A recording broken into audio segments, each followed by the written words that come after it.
here to debunk whether or not this is a big nothing burger, is this lip service, or is this actually a big deal? She wants me back now. That's well, maybe I'm seeing someone else now. It's no, this is obviously it's very funny, right? It's like, as soon as the movement becomes too big to ignore, and it's famous now, and it's the Yeah. president now, it's like, they just come crawling back. But essentially, what's happening here is an acknowledgement of the obvious. Obviously, the Biden administration pressured the ever-loving heck out of YouTube. It was in the YouTube files. Jim Jordan subpoenaed these in March 2024.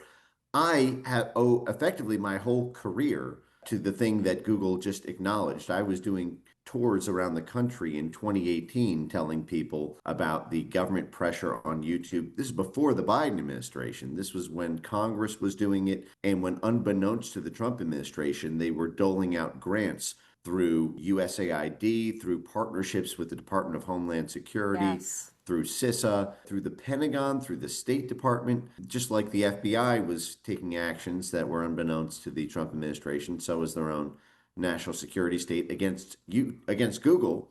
And Google is a government creation from Jump Street. I mean, Google started off as a DARPA grant to Larry Page and Sergey Brin, the massive digital data systems project that was a joint CIA NSA program that Google technology was built on in 1996. So anyway, the point is, what's happening here with Google is they are in a bidding war with other major tech companies around things like AI, around things like regulatory protection from international laws like what the EU Digital Services Act. And if Google does not bend the knee at this point, they will become uncompetitive. The same levers that were used for censorship can be used for freedom. This is what the Biden administration did.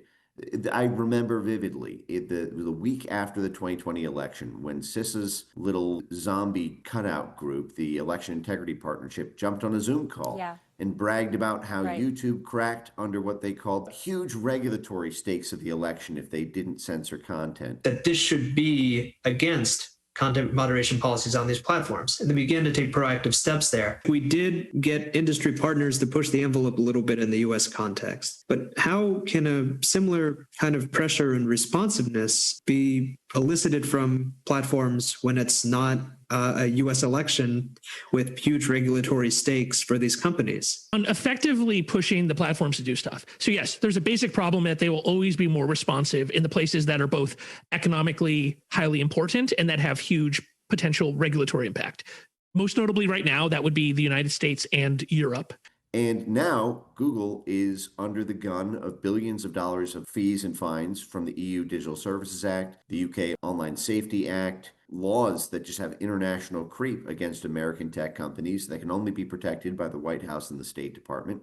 And then you've got the fact that this admin has a very different posture on AI than the Biden administration. The Biden administration told Mark Andreessen, don't even bother creating a startup AI company. Don't even bother. There's going to be no such thing as little tech anymore. We're going to create a government cartel, a government protected cartel of a handful of majors, which were basically going to be OpenAI, that was Microsoft effectively at the time, and Google. And now that ain't the case anymore. There's XAI through Elon's. There's a dozen competitors that all are getting essentially giant government contracts and support. And the fact is if Google does not win that race, or if it's not competitive, you won't have Google search anymore. People will just use their Grok, or they'll use ChatGPT instead of Gemini. Then the entire business model of Google goes away. You had the Biden administration being able to pull the strings, if you will, with big tech actors like Google. But which one has more actual lasting impact in ensuring that we all can participate online with total freedom? Is it the monetary aspects, or is it the ideological ones? Because God forbid, next round you have a Biden 2.0 step into that White House, and all of a sudden we could be back in a regime where the ideological puzzle pieces fall right back into place. We will be in that situation, but it's still better to start from a place of institutional strength. I mean, you can't. I think a lot of people are looking for permanent solutions in this, something they can set it and forget it. It reminds me of Fight Club when Ed Norton says, I got that IKEA furniture and I was going to have that for the rest of my life. And then the apartment blows up. Life doesn't work that way in this space. Anything that can be built can be unbuilt. Yeah. There's no reprieve from the duty to put constant pressure on. As long as the lever exists, there will be pressure by one side or the other to turn that lever one side or the other. And so it's like we have an army. We have a big, big army. There will always be a pressure to either use it or not use it for a war or for peace.